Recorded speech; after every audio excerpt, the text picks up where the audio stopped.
સ્કૂટરમાં માં દીકરી બે બેઠેલા, માં મરી ગઈ. દીકરીએ મરી ગયેલી સમજતા હતા લોકો, પણ જરાક પગ ઊંચા નીચો થયો તો ખબર પડી જીવે છે. એને લોહી જોઈએ. હવે ગ્રુપ કયું, શું ખરું, ક્યાંથી, આ બધું તો કેટલો ટાઈમ લાગે. અને ડોક્ટરે કહ્યું કે આ તો 0 પોઈન્ટે પહોંચી ગઈ છે. અમારા ગામના છોકરા ભલે તમાકુના ગુટકા ખાતા હશે, આમ પાછા ભલે ગમે તે કરતા હોય, 70 છોકરા લોહી આપવા માટે પહોંચી ગયા. 70 છોકરા જીપમાં, કોઈ આમ લટક્યું, કોઈ આમ લટક્યું, કોઈ આમ લટક્યું, કોઈ મેટાડોરમાં, કોઈ ફલાણામાં, મારું લોહી લો, મારું લોહી લો, મારું લોહી લો. શું આ સારી વાત નથી? આપણે થોડા બગડ્યા છીએ, પણ ઘણા સુધર્યા છીએ. એકલા જે બગડ્યા છીએ એ જ વાત ઘોક નહીં કરવાની. હા, હળહળ તો કળિયુગ આવી ગયો છે. અરે ભાઈ, એકલી એની એ શું કામ બોલ બોલ કરે છે? અત્યારે કેટલા હોસ્પિટલો ચાલે છે, કેટલી સારી સારી પ્રવૃત્તિઓ ચાલે છે. કોઈ અત્યારે ભૂખ્યું ભાગ્યે જ કોઈ માણસ રહેતું હશે. એટલે દુકાળ પહેલેથી પડતા આવ્યા છે, અને આ કોઈ ઈશ્વરની ઈચ્છાથી દુકાળ નથી પડતા. ગામના લોકો તો શું કરે, હા, માણસોના પાપ વધી ગયા છે. હવે માણસોના પાપ વધી ગયા છે, પણ આ ગાયોના તો પાપ નથી વધ્યા ને. અને આ દુકાળની અસર તો ઢોરો ઉપર થાય છે, માણસો ઉપર તો પછી ઓછી થાય છે. ઢોરો બિચારા કતલખાને જાય છે. આ તો બધી કલ્પનાઓ છે. અને પછી દુકાળમાંથી છૂટવાનો રસ્તો શું? એટલે કે મહાદેવજીને પાણીમાં ડૂબાડો. મહાદેવજી ગુંગળાય તો વરસાદ, એટલે આખું ગામ ભેગું થાય. માટી બાટી લાવીને મહાદેવનું પેલું બારણું હોય ને એને બંધ કરે ને પછી બધા ઘડા પાણી નાખે. મહાદેવજી ગુંગળાય ને એમાં વળી 2-4 છાંટા પડી ગયા તો કે જો પડ્યા કે ના પડ્યા. અરે તમે રસ્તો જ ખોટો લઈને બેઠા છો. તમારું નિદાન જ મહાદેવજી કઈ ગુંગળાતા નથી, અને મહાદેવને ગુંગળાવાની તમારી કોઈની તાકાત નથી કે તમે મહાદેવને ગુંગળાવો. બિહારમાં વળી એવી પ્રથા છે કે જયારે વરસાદ ના આવે ને દુકાળ પડ્યો હોય તો રાત્રે બધી સ્ત્રીઓ ખેતરમાં જાય અને વસ્ત્ર વિનાની થઈને હળ ચલાવે. એટલે પેલા ઇન્દ્ર રાજાને શરમ આવે, અને શરમ ના માર્યો પછી વરસાદ. અરે એને કઈ શરમ આવવાની નથી, તમે કપડા પહેરો. બીજા વળી કોઈ કે અખંડ ધૂન કરો, ચાલો અખંડ ધૂન, હેડો ભગવાનનું નામ લો. વળી બીજા કેટલાક કે યજ્ઞ કરો, ફલાણો યજ્ઞ કરો, જુઓ વરસાદ આવે છે કે નથી આવતો. આ બધા ઉપાયો છે, એ ઉપાયોનો કોઈ અર્થ નહીં. સાચો ઉપાય જોવો હોય તો ઇઝરાયલ જઈને જોઈ આવો. 1 ઇંચથી 8 ઇંચ વરસાદ, મારું પુસ્તક તમે વાંચજો. અને છતાં એટલી ખેતી. એ લોકોનું એમ માનવું છે કે ઓછો વરસાદ એ આશીર્વાદ છે. ઓછો વરસાદ એ ખેતી માટે આશીર્વાદ છે. વધુ પડતો વરસાદ એ જ ખેતીનો દુશ્મન છે. એ બધી ચર્ચા નથી કરવી. મારે તો એટલું જ કેવું છે કે તમે વૈજ્ઞાનિક એપ્રોચ તરફ વળો ને, દુકાળને દેશ વટો. ઇઝરાયલમાંથી દુકાળને દેશ વટો મળી. માણસોએ આપે 7 દુકાળ પડેલા, અને 7 દુકાળ પડેલા, અને ઉપાયો બધા આવા નવા ઉપાયો.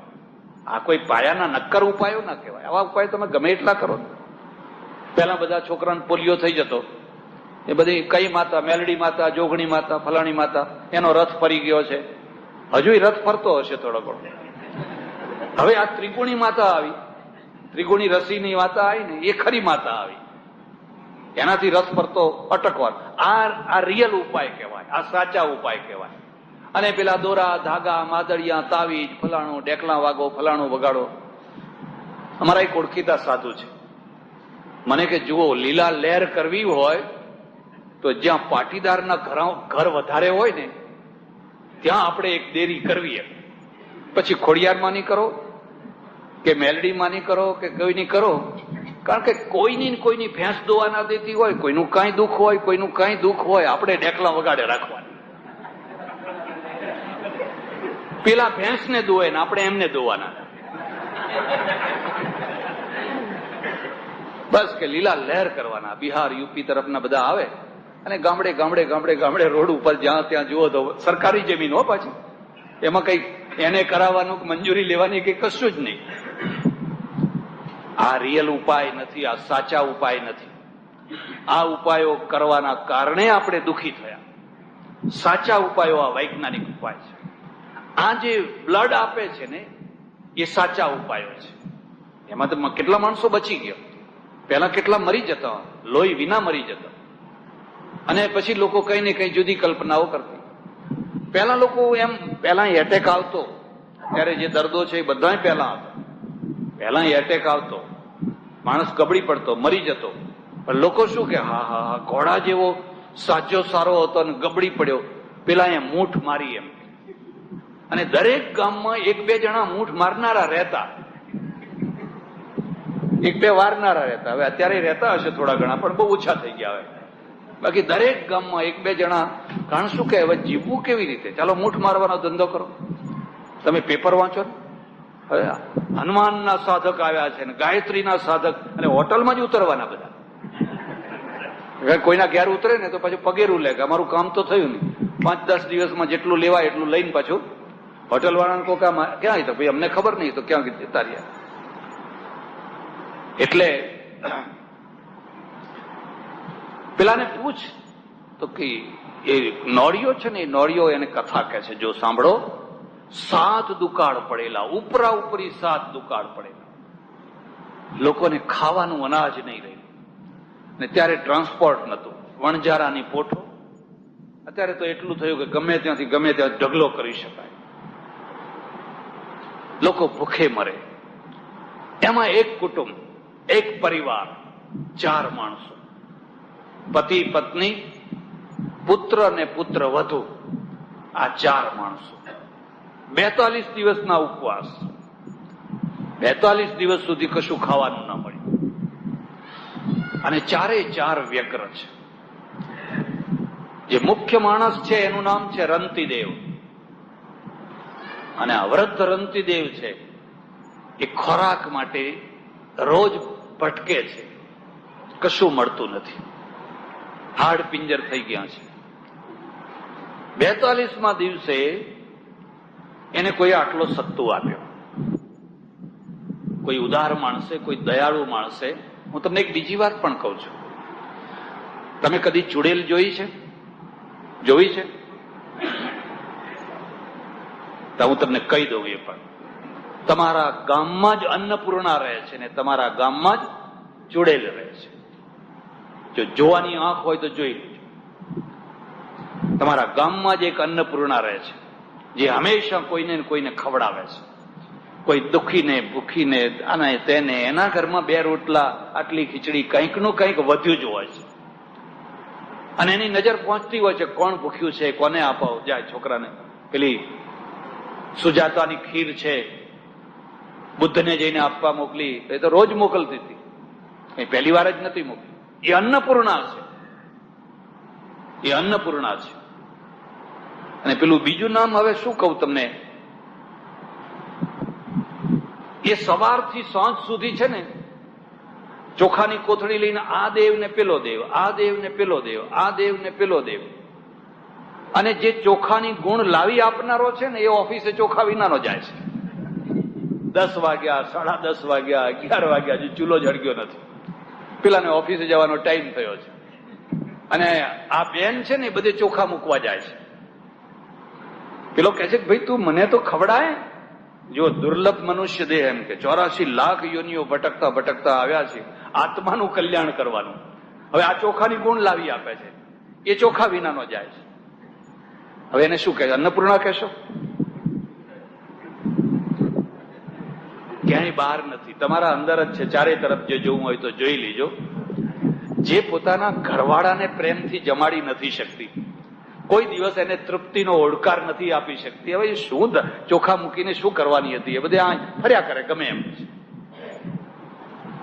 42 દિવસનો ઉપવાસ. અને પેલો રંતિદેવ છે ને એ ફરે છે, ક્યાંય અનાજ મળે, ક્યાંય અનાજ મળે, ક્યાંય અનાજ મળે. 42 દિવસે કોઈ એને આટલો સત્તુ આપ્યો. કોઈ અન્નપૂર્ણાએ, કોઈ દયાળુ માતાએ, કોઈ દયાળુ દેવીએ. હું જયારે પણ કોઈ સંસ્થામાં જઉં ને, તકતીઓ જોઉં ને એમાં પૂજ્ય માતુશ્રી એવું લખેલું હોય તો મારું હૃદય ભરી આવે. એના દીકરાએ કેટલું એને માન હશે, મા પ્રત્યે ત્યારે માની તકતી લગાવી હશે, એની માએ કેટલું મન જીત્યું હશે, કેટલો પ્રેમ આપ્યો હશે, કેટલું વાલ આપ્યું છે. નહીં તો એ છોકરો 30-40 વર્ષનો થતા થતા તો કેટલી વાર લગડ્યો હશે, ઝઘડ્યો હશે, લડ્યો હશે, માથા ફોડ્યા હશે. પણ કુપુત્રો જાયેત ક્વચિદપી કુમાતા ન ભવતી. માનું હૃદય એટલું વિશાળ, બેટા તે ખાધું કે નહીં, ચાલ પછી લડજે, ખાઈ લે પહેલા, તું ખાઈ લે પહેલા. જે વિધુર થયા હોય એમને પૂછી જોજો, પાછલી જિંદગીમાં કોઈ કહેતું જ નથી ખાઈ લે એમ, કોઈ કહેતું જ નથી. પેલી છોકરાની વહુઓ છે ને, એ તો રાહ જ જુએ છે કે દાદા આજ કહી દે કે મારે સાંજે ખાવું નથી. એટલે અમે પછી લારી ઉપર જઈને, દાદા એવા છે કે ના પાડતા જ નથી કે મારે તો આજ ખાવું જ છે. એટલે પેલી છોકરાને પંચિંગ કરે છે કે હવે આને મોકલો ને, કઈ વૃદ્ધાશ્રમમાં મોકલો ને, મારાથી આ બધું ક્યાં સુધી સહન. ત્યાગનો ઇતિહાસ છે. કોઈ અન્નપૂર્ણાએ કેટલો આટલું સત્તું, લો મહારાજ લઈ જાઓ, લો લઈ જાઓ તમે, અને લઈને આવ્યો. રસ્તામાં એક વિચાર એને આવ્યો કે હું 42 દિવસનો ભૂખ્યો છું ને ઘેર જઈશ તો 4 ભાગ કરવા પડશે, એના કરતા લાવીને અત્યારે જ ખાઈ લેવા દે. આ વૃત્તિ છે, આનું નામ આવેગ છે, આનું નામ વૃત્તિ છે. મને આવે ને તમને આવે, બધાને આવે આવા વિચાર. પણ એ વિચાર જો સવાર થઈ ગયો તો તમને ગબડાવી પાડે, અને એ વિચારના ઉપર એક બીજો વિચાર આવે, નહીં મારાથી ના ખવાય, હું ઘરનો વડીલ છું, મારે બધાને ખવડાવીને પછી ખાવું એ મારો ધર્મ, કર્તવ્ય છે. એટલે પેલો હલકો વિચાર છે ને, હલકા વિચારનો ઉપર સારો વિચાર સવાર થઈ ગયો. આ યુદ્ધ છે, આવો યુદ્ધ રાત દિવસ થયા કરે છે. એને કહ્યું ના, મારાથી ના ખવાય, મારી પત્ની ભૂખી છે, મારો છોકરો ભૂખ્યો છે, મારી પુત્રવધુ ભૂખી છે, એ બધાને છોડીને મારાથી ખવાય. ઘણા લોકો એવા હોય, બજારમાં જ નાસ્તા કરી લે, જલેબી ફાફડા ગાંઠિયા બાંઠિયા બધું ખાઈ લે, એટલે ઘેર આવે એટલે કે આજ તો પેટમાં ઠીક નથી, મારે કઈ જમવાની ઈચ્છા. એટલે ઘરવાળા કઈ ઓછા ના હોય, ઘરવાળા બધી ગંધ તો આવી જાય, બધી ખબર તો પડી જાય. એટલે એ શું કરે કે પેલા આમ ઓફિસે દુકાને જાય ને, એટલે કઢાઈ ને તાવીથો ને બધું ઉતારીને શીરો બીરો કરી ખાઈ, પાછું બધું ધોઈ કરીને ઉપર મૂકી દે. એટલે એ કે મારા પેટમાં આજે કઈ ઠીક નથી, મારી તબિયત એ સારી. બેયને છેતરે છે. પેલો માણસ જો નાસ્તો ઘેર લાવ્યો હોત અને ચટણીમાંથી ચટણી કરીને ખાધું હોત તો પેટે ભરાત ને મને ભરાત. અને એને જે શીરો કર્યો એ બધાએ વેચીને ખાધો હોત તો યાદ રાખજો, માણસ છે ને બે રીતે જમતો હોય છે. એનો એક કોળિયો પેટમાં જતો હોય છે અને બીજો કોળિયો હૃદયમાં જતો હોય છે. હૃદયમાં પ્રેમ જતો હોય છે. લોજમાં તમે જાઓ તો ખાલી પેટ જ ભરાય, કઈ હાર્ટ હૃદય ભરાય. પણ જયારે તમારી પત્ની કે તમારી માં કે તમારા કોઈ એના દ્વારા તમે જમો છો ત્યારે એક તરફ હૃદય ભરાય છે અને એક તરફ પેટ ભરાય છે. એટલે આને શું થાય, આ પેટ ભરા માણસો છે, હૃદય ભર્યા માણસો.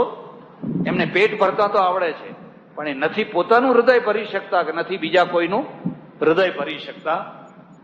અને જે લોકો હૃદય ના ભરી શકે ને એ માણસ ના થઈ શકે, એ માણસ ના થઈ શકે. મારાથી ના ખવાય, મારી પત્ની છે ભૂખી છે, એને છોડીને મારા ખવાય નહીં. એ લાવ્યો અને લાવીને આપ્યું, ખુશ થઈ ગયા. 42 દિવસે અનાજ જોવાનું મળ્યું. મહાભારતકારે કઈ વર્ણન કર્યું છે. અને ગાંડા થઈ ગયા, ઓહો અનાજ અનાજ અનાજ અનાજ. આજે તો ઘણી સારી સ્થિતિ છે, આ જુવાન છોકરાઓને ખબર નથી.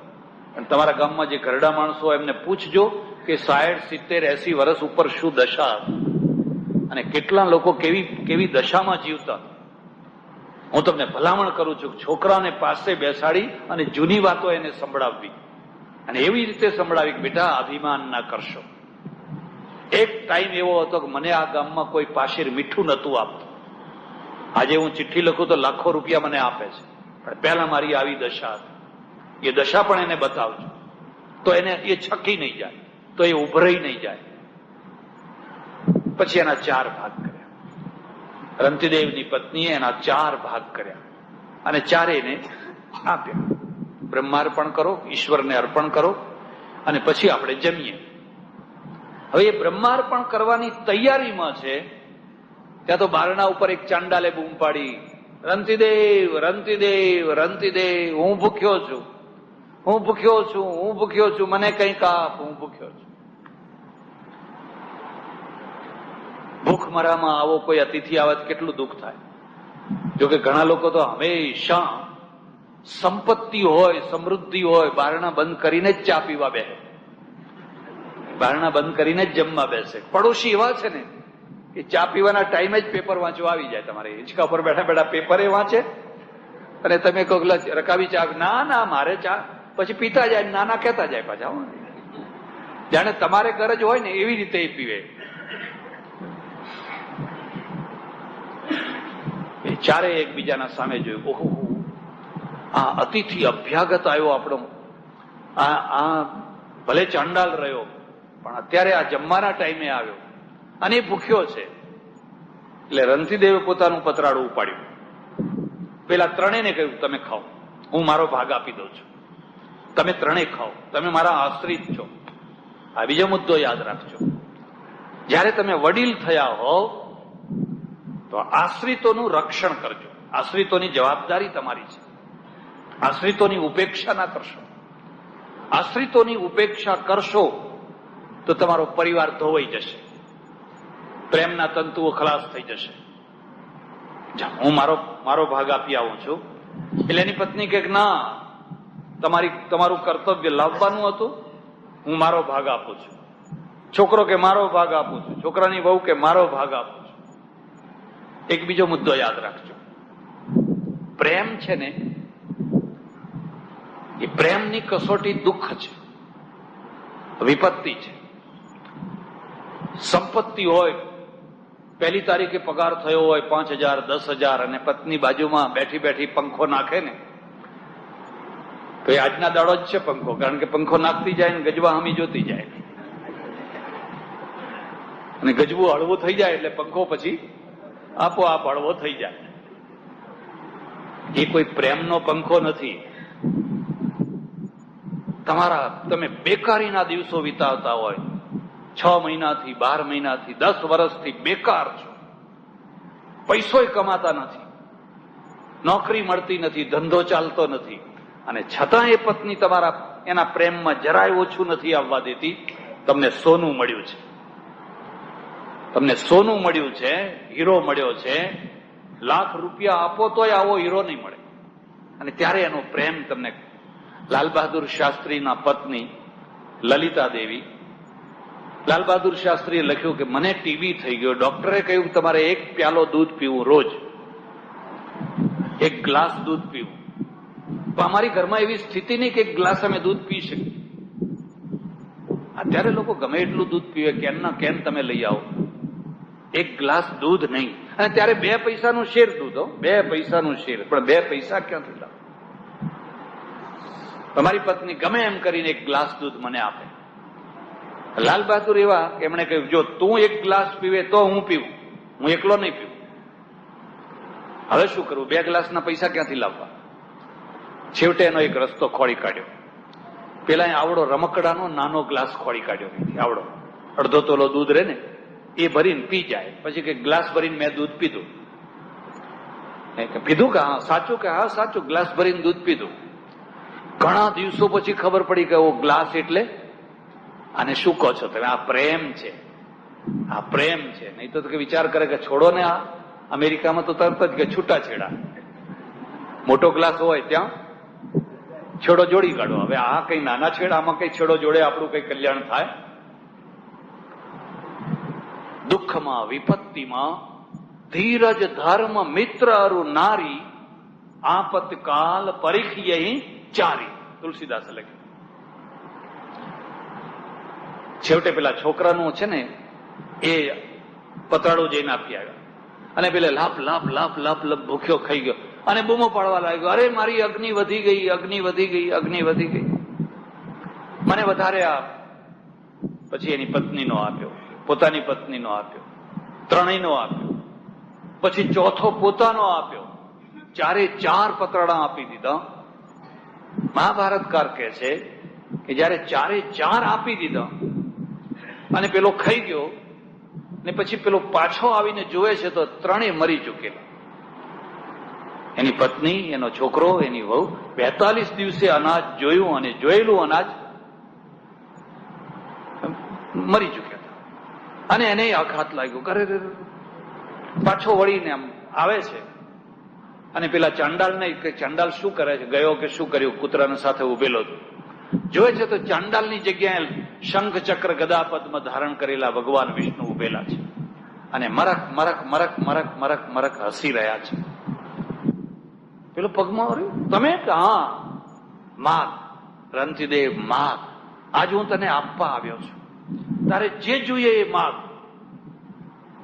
ત્યારે મહાભારતે એની પાસે મગાવ્યું છે. આ શ્લોક અમર શ્લોક છે. ન કામયે હમ ગતિમ ઈશ્વરાણામ ન સ્વર્ગ્યમ ન પુનર્ભવમ વા કામયે દુઃખ તપ્તાનામ પ્રાણીનામ આર્તિનાશનમ. હે ભગવાન, મારે ન કામયે હમ ગતિમ ઈશ્વરાણામ, રાજા મહારાજા નથી થવું. તમને ખબર છે અત્યારે યજ્ઞો થાય છે, કોઈ મરચાના યજ્ઞો કરે છે ને કોઈ કાળા મરીના યજ્ઞો કરે છે. કરે છે? શા માટે કરે છે? ગાદી ઉપર બેસવું છે. ન કામયે હમ ગતિમ ઈશ્વરાણામ, મારે કોઈ રાજા મહારાજા નથી થવું. ન સ્વર્ગમ, મારે સ્વર્ગમાં નથી જવું. ન પુનર્ભવમ, મારે મોક્ષે નથી જોઈતો. તો તારે જોઈએ છે શું? કામયે દુઃખ તપ્તાના પ્રાણીના આર્તિનાશ. આ સંસારમાં જે દુઃખોથી તપેલા પ્રાણીઓ છે ને, એ બધા પ્રાણીઓનું દુઃખ મને આપો. હું એકલો બધાના દુઃખ ભોગવીશ, એ બધાને દુઃખમાંથી મુક્ત કરો. વિષ્ણુ કહે છે, રંતિદેવ, આજ સુધી આવું કોઈએ માગ્યું? મેં એકવાર ભૂલ કરી હતી. વિષ્ણુ ભગવાન કહે છે કે મેં એકવાર ભૂલ કરેલી અને એક વાણિયાને મેં જઈને કહેલું, બેટા માગ, તારે જે જોઈએ એ માગ. એને કહ્યું, ઉભા ઉતાવળ ન કરો, મને જરા વિચાર કરવા દો. પછી એને વિચાર કર્યો અને વિચાર કરીને ધીરે રહીને એને કહ્યું કે હે મારા નાથ, જો તમે પ્રસન્ન થયા હોવ તો મને એવું વરદાન આપો કે હું 5મા માળની હવેલી ઉપર સોના ચાંદીના હિંચકા ઉપર બેઠો હોઉં અને હિંચકા ખાતો હોઉં અને મારી 5મી પેઢીની જે છોકરાની વહુ છે એ ચાંદીનું બેડું સોનાની ઢોણી ઉપર પાણી ભરીને આવતી હોય ને હું જોઉં, એવું તમે આપો. ઓહો, ભગવાને કહ્યું, આને તો ગજબ કર્યો, બધું માગી લીધું. 5મા માળની હવેલી માગી, સોના ચાંદીના હિંચકો માગ્યો, 5 પેઢી સુધી માગ્યું, પાછું સોનાની અઢોણીની બધું માગ્યું. અને જોઉં એટલે મારી આંખો પણ બધું સારું રહે. તે દિવસથી હું પહેલા નક્કી કરું છું કે જુઓ, આ પેલો વાણિયો તો નથી ને પાછો. એની ખાતરી કરીને પછી હું કહું છું માગ માગ. તો તે તો ઉલટું માગ્યું. બસ મારે કઈ ના જોઈએ, મારે કશું ના જોઈએ. અને જ્યાં મારે કશું ના જોઈએ એ આવે ને, ત્યાંથી ભગવાન તમારા પાછળ પાછળ ચાલતો થઈ જાય. કબીર મન નિર્મલ ભયા જૈસે ગંગા નીર, આગે આગે પાછે પાછે હરી ચલે, કહત કબીર કબીર. કબીર ભગવાનના પાછળ નથી દોડતો, ભગવાન કબીરના પાછળ દોડે છે. કેમ? કબીર મન નિર્મળ ભયા જૈસે ગંગા નીર, પાછે પાછે હરી ચલે, કહત કબીર કબીર. મારે કશું ન જોઈએ. તમારે જોવું હોય તો જોજો. જે પત્ની છે ને એ પુરુષને કહે છે કે મારે કઈ ના જોઈએ, કોઈ દાગીનો નહીં, કોઈ સાડી નહીં, કશું ના જોઈએ. તમે જોજો, લાઈ લાઈને ઢગલા કરી આપશે, લાઈ લાઈને ઢગલા કરી આપશે. એ ના કહેશે એમ વધારે લાવશે. હવે આ પ્રયોગ પાછા આજથી શરૂ કરો તો તમારી મરજી. અને રાત દાડો માગ માગ કરે, આ લાવો આ લાવો આ લાવો આ લાવો. એ ત્રાસેલા માણસો, દુઃખી થયેલા માણસો આશ્રમમાંથી ઉઠે જ નહીં. અમે કહીએ કે ભાઈ હાંજ પડી, હવે જાઓ ને, ઘેર જાઓ ને. કે થાય છે, શું ઉતાવળ છે, થાય છે, શું ઉતાવળ છે. એ ત્રાસેલા માણસો છે, જાણે જો ઘરમાં ગયા તો લાવો લાવો લાવો, એના કરતા અહીં શાંતિ શું ખોટી છે. ને કે મહારાજ અહીં બહુ શાંતિ છે. મેં કહું આવો અમારી જમાતમાં. કે ના ના, હવે એમાં તો નહીં. જે માગે એને ત્યાગે, એને જેને ત્યાગે એને આગે. મારે કશું ના જોઈએ, મારે બધાના દુઃખ ભોગવવા છે. એ યજ્ઞ થયો હતો, પેલો નોરિયો કે છે. અને પેલા ચાંડાલે જે સત્તુ, લુખ્ખો સત્તુ ખાધેલો, એના જે કણ પડેલા, એ કણમાં હું આરોટેલો. અને એ આરોટવાથી મારું અડધું શરીર સોનાનું થયેલું. કૃષ્ણ યુધિષ્ઠિરના સામે જોવે છે. બોલ, કેટલી કુંડીઓ હતી, કેટલા પુરોહિતો હતા, કેટલા આચાર્યો હતા, કેટલા વેદ મંત્રો બોલાતા હતા. બોલ, આ અડધું શરીર કેવી રીતે? આ મહાભારતની કથા છે, કેવી રીતે આ થયું. અને પછી તો હું ઘણા યજ્ઞોમાં ગયો, ઘણા યજ્ઞોમાં ગયો, પણ બાકીનું શરીર મારું સોનાનું થયું. મને મોટી આશા હતી કે તારો યજ્ઞ કદાચ સારો હશે તો મારું બાકીનું શરીર સોનાનું થઈ જશે, પણ અહીંયા થયું. હવે કૃષ્ણનો મોકો આવ્યો. અત્યાર સુધી દ્રષ્ટા હતા, દર્શક હતા. એને જોયું કે હવે વરાપ આવ્યો છે. ખેતરમાં વરાપ આવે ને એમ ઉપદેશનો વરાપ આવે. વગર વરાપે તમે વાવ વાવ કરો તો કશો અર્થ જ નહીં એનો. હવે કે હવે બરાબર છે. દરિદ્રાન ભરકોંતેય માં પ્રયચ્છૈશ્વરે ધનમ વ્યાધિતસ્યૌષધમ પથ્યમ નિરુજસ્ય કિમૌષધૈ. મહાભારત. એ કોંતે દરિદ્રાન ભર, જે ગરીબ છે, જે ભૂખ્યા છે, જે દુખ્યા છે, જે લુખ્યા છે, એને આપ. માં પ્રયચ્છૈશ્વરે ધનમ, ઢગલાના ઉપર ઢગલો ના કર. જ્યાં ટેકરો છે ત્યાં ટેકરા ઉપર જઈને વગર જોતો ટેકરો ના કર. હમણાં આજે જ મને રાજકોટમાં એક ભાઈએ વાત કરી. એક સંપ્રદાયના આચાર્ય છે, એમના લગ્ન થવાના છે. ના, એમની દીકરીના લગ્ન થવાના છે. એમની દીકરીના લગ્ન થવાના છે.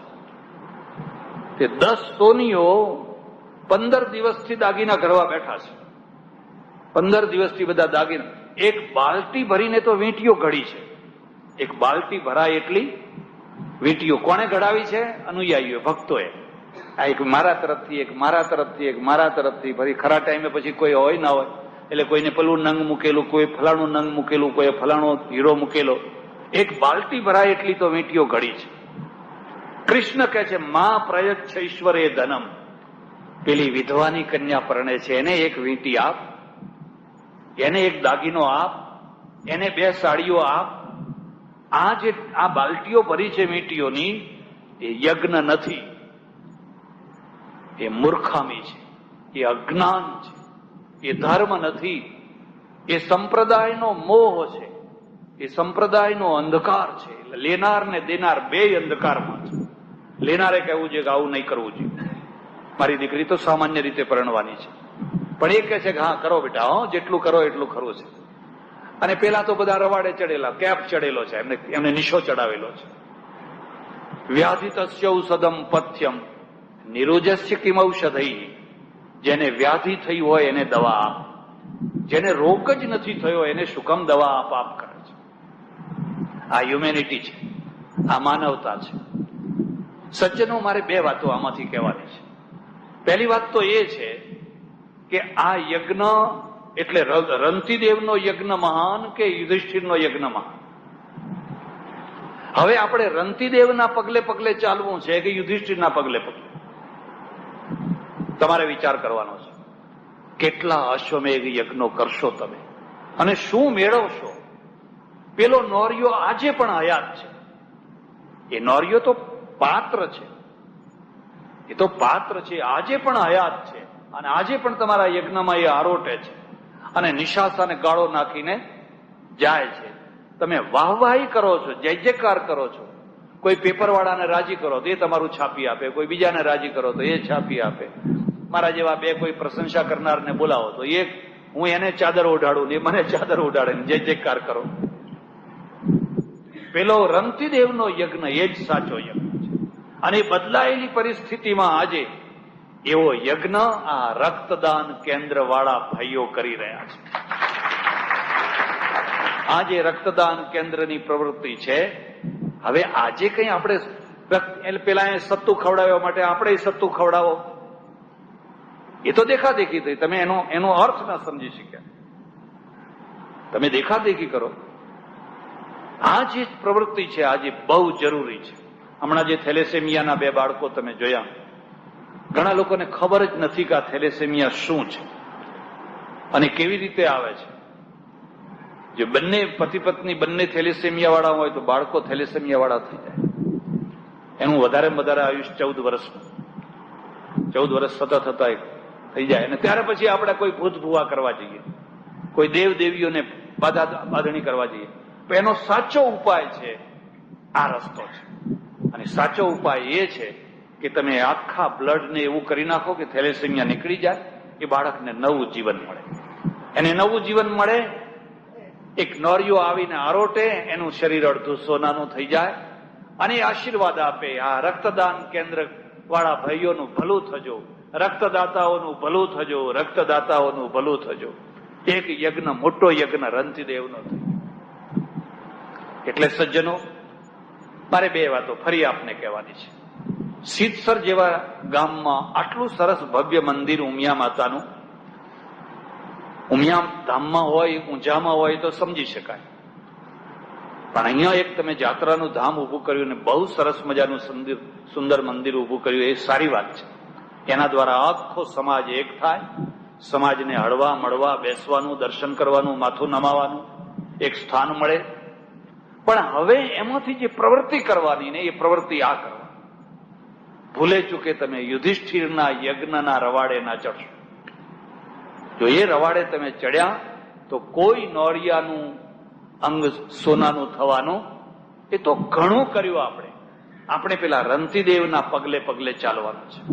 અને રંતિદેવના પગલે પગલે એ રીતે ચાલવાનું છે જેમ રંતિદેવે પોતાનો ભાગ આપી દીધો, એમ તમે જુવાન છો, સશક્ત છો, લો મારું બ્લડ લઈ લો. અને કુદરતે એવી વ્યવસ્થા કરી છે કે તરત જ એની ખોટ અઠવાડિયા 15 દિવસમાં પાછી પૂરી થઈ જાય છે. મેં એવા માણસોના બહુમાન કરેલા છે જે લોકોએ 150 વાર રક્તદાન કર્યા છે. એના આરોગ્યમાં કશી કચાશ નથી. 150 વાર રક્તદાન કર્યા છે. એટલે ભાઈ શ્રી સંતોકીભાઈ, બીજા ભાઈઓ આ જે પ્રવૃત્તિ કરે છે, મને એમ લાગે છે કે કદાચ આવી સંગઠિત અને વ્યવસ્થિત પ્રવૃત્તિ આખા ગુજરાતમાં બીજી કોઈ જગ્યાએ નથી. બીજી જગ્યાએ થતી હશે, 2 બોટલ 5 બોટલ જરૂર પડે ત્યારે નામ લખાવી રાખ્યા હોય, આપે આમ તેમ થાય. બ્લડ બેંકો ચાલે છે. જોકે આ બ્લડ બેંકો ઉપર અત્યારે સરકારના બહુ કઠોર નિયમો આવી ગયા છે. અને કઠોર નિયમો આવવાના પણ કારણો છે. એટલે સામાન્ય બ્લડ છે એ 40-50 રૂપિયામાં જે પહેલા મળતું હતું, એ અત્યારે 300-400 રૂપિયા જેટલું મોંઘું થઈ ગયું. અને એટલા પૈસા ગરીબ માણસો ખર્ચી ન શકે. ઓચિંતાની 2 બોટલ જોઈએ, 4 બોટલો જોઈએ, ક્યાંથી લાવે, કોણ લાવે? ત્યારે આ ભાઈઓ ખડા પગે, એમની પાસે લિસ્ટ છે, પત્રક છે. એક ગામ નહીં, આજુબાજુના કેટલાય ગામો એમાં સાંકળી લીધેલા છે. વારંવાર મહિનો 2 મહિના થાય મારા આગળ એક લિસ્ટ મોકલે કે આટલા ગામમાં અમે આટલી પ્રવૃત્તિ કરીને આટલું આ કર્યું, આટલું ફલાણું કર્યું. તો હું આ પ્રવૃત્તિને બિરદાવવા આવ્યો છું અને આપ સૌને કહેવા આવ્યો છું કે આપણે હવે આ યજ્ઞ કરવાનો છે. આ રક્તદાન યજ્ઞ છે. અને આ યજ્ઞના દ્વારા આપણા ભાઈઓ, અને ભાઈઓ પછી ગમે તે હોય, બસ એક જ ઓળખાણ છે, માનવતા. એક જ ઓળખાણ છે, માનવતા. એ માનવતાના દ્વારા કોઈ મુસલમાનનો પ્રાણ બચતો હોય, કોઈ હિન્દુનો બચતો હોય, કોઈ બહેનનો બચતો હોય, કોઈ હરિજનનો બચતો હોય, બસ માનવતા એ જ મોટામાં મોટો સંબંધ છે. એટલે સજ્જનો, આજના દિવસે અહીં આવવાનું થયું અને વરસાદ આવ્યો એ સારું થયું. મેં કહ્યું આપણો કાર્યક્રમ તો ગૌણ છે, બંધ રહેતોય સારું, પણ વરસાદનો કાર્યક્રમ બંધ રહેવો જોઈએ, વરસાદનો કાર્યક્રમ ચાલુ રહેવો જોઈએ. પણ ખબર નહીં વરસાદને પણ શું થયું કે ભાઈ ચાલો હવે તમે તમારો કાર્યક્રમ કરો, એટલો ટાઈમ હું પણ થોડો વિશ્રામ કરી લઉં છું, પછીની વાત પછી. ત્યારે વરસાદે પણ આપણને સાથ આપ્યો. બસ હું ફરીથી માં ઉમિયાને પ્રાર્થના કરું, તમે ફળો, ફૂલો, વિકસો, હળી મળીને રહો, સંપીને રહો, એક થઈને રહો. આજે જે તમારી નદી 2 કાંઠે છલોછલ વહી રહી છે, ઉભરાઈ રહી છે, એનો સદુપયોગ કરો, એને સાચી દિશામાં વાળો, એનું સાચું દાન આપો અને સાચી દિશામાં એને તર્પણ કરો. મને ખબર નથી, પણ મારી એવી ઈચ્છા છે કે આ રક્તદાન કેન્દ્રમાં જો પૈસાની જરૂર હોય તો મારી સંસ્થા તરફથી હું 25,000 રૂપિયા એમની રક્તદાનની પ્રવૃત્તિમાં મદદરૂપ આપવા માટે જાહેરાત કરું છું. એ 25,000 રૂપિયા તમે રક્તદાનની પ્રવૃત્તિમાં વાપરજો, કારણ કે આજે બહુ બધું મોંઘું થઈ ગયું છે. આપનારો તો મળે, પણ એ બીજી બાદ આગળ પાછળનું બધું ઘણું છે, એટલે એ પણ હું થોડી મારા મનની ઈચ્છા હતી એટલે જાહેરાત કરું છું. મા ઉમિયા ફરીથી સૌનું ભલું કરે, સૌનું મંગળ કરે, સૌ હળીમળીને સંપીને પ્રેમથી રહો એવી પ્રાર્થના. આભાર, ધન્યવાદ. હરિઓમ.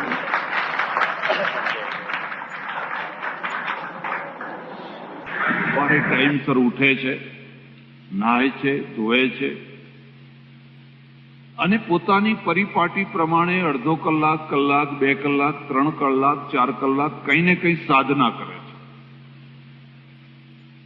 એટલો એક મુદ્દો ખાસ યાદ રાખજો, આધ્યાત્મિક ક્ષેત્રમાં જેટલા તમને મહાપુરુષો મળ્યા હશે, એણે કોઈ ને કોઈ સાધના કરેલી હશે. પૂર્વ જીવનમાં એણે કોઈ ને કોઈ કલાક, 2 કલાક, 3 કલાક કોઈને કોઈ સાધના કરી હશે. એક બીજી વાત યાદ રાખજો, કબીર સાહેબનો સંત માર્ગ છે અને સંત માર્ગની કેટલીક ખાસિયતો છે. એમાંની 2 ખાસિયતો ખાસ યાદ રાખવા જેવી છે. એક તો નમ્રતા, દીનતા, આધીનતા. તમે કેટલા નમ્ર રહી શકો છો, તમે કેટલા દીન થઈને રહી શકો છો, તમે કેટલા આધીન થઈને રહી શકો છો.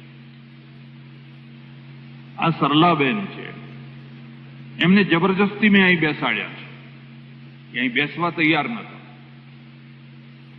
જો એ ધારે તો મારા કરતા ઊંચી ગાદી બનાવીને બેસે તો બેસી શકે.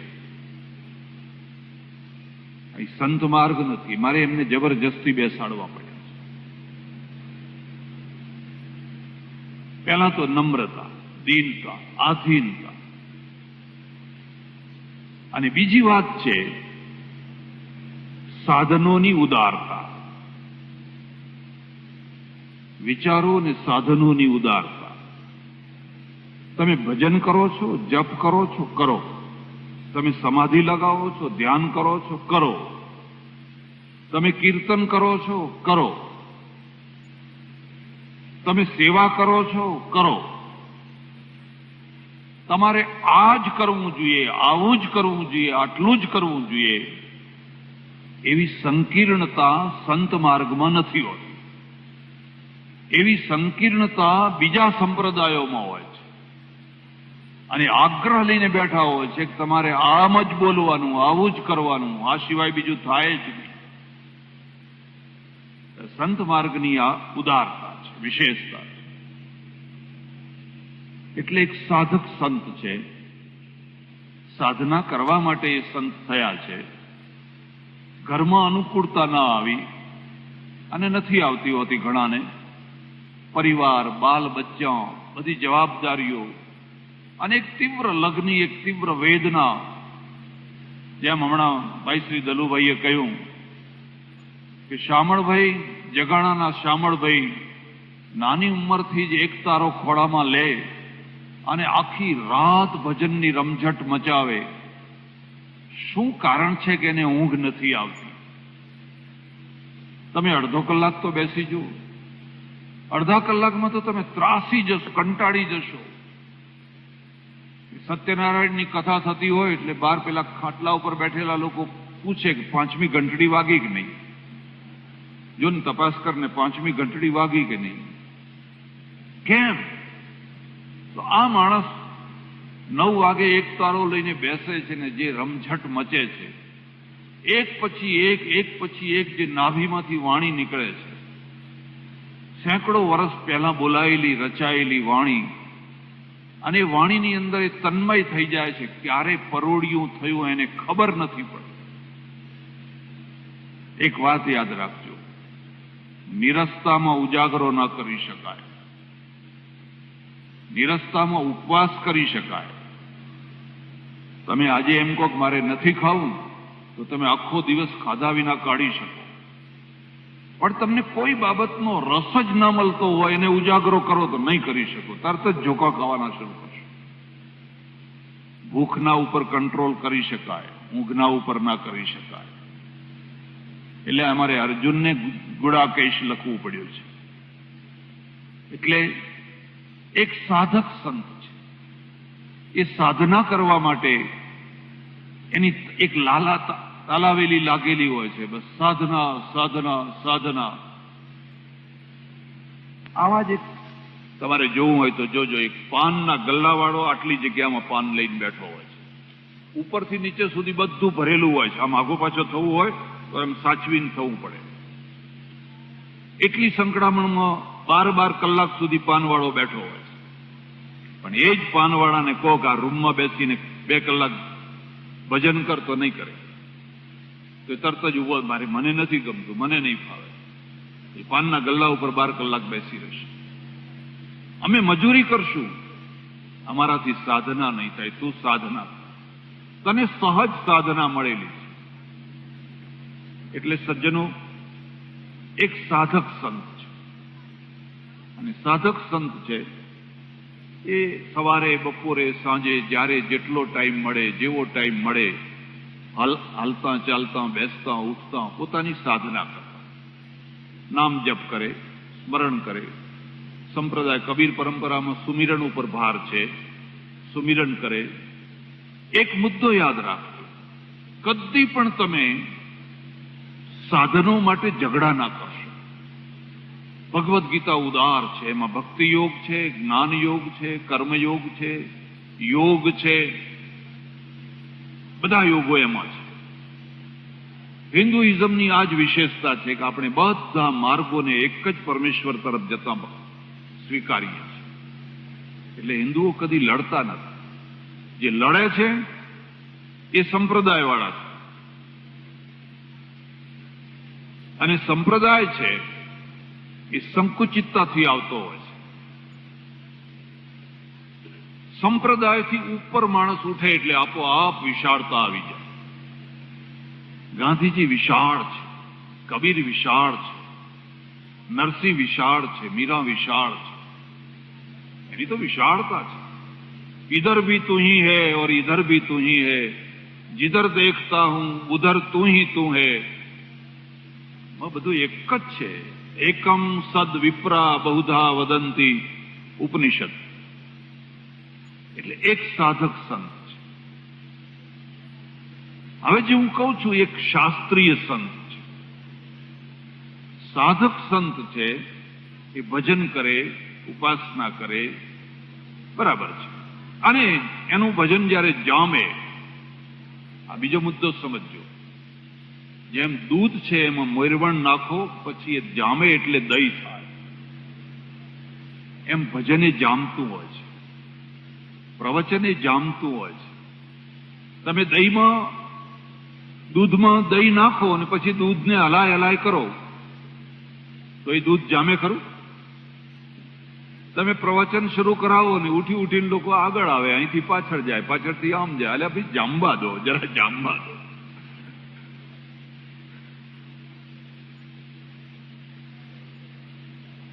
એમ નેતાપદું છે ને એ જામે ત્યારે મજા આવે. નવા નવા આવ્યા હોય ને પહેલી ચૂંટણીમાં ઉભા રહ્યા હોય ને એવા ઉડે ને જે ખબર જ ના પડે ક્યાં ગયા. પછી જામ્યા જ નથી. જામવા દો, પહેલા જામવા દો, લોકોમાં તમારા પગ જામવા દો. આ દલુભાઈ કેટલા વર્ષથી સેવા કરે છે તમને ખબર છે? એટલે એક આ ચૂંટણી ખાલી જાય ના આવે તો એને કશો વાંધો આવવાનો નથી. એ તો જામેલો માણસ છે. એટલે સાધને જામતું હોય છે અને મજા આવે એવી મજા આવે. હું તમને ભલામણ કરું છું, એકાદ દિવસ મૌન રહી જોજો. એકાદ દિવસ થોડું ભજન કરી જોજો, જપ કરજો. ના ગમે તોય કરજો, તમારે ચર્ચા નથી કરવી. એક શાસ્ત્રીય સંતો. શાસ્ત્રીય સંત એટલે શું? ઉપનિષદો ઉપનિષદ લખ્યા, ગીતા લખનારે ગીતા લખી, રામાયણે લખી, મહાભારત લખ્યું, ભાગવત લખ્યું, બીજક લખ્યું, લખનારા લખી ગયા.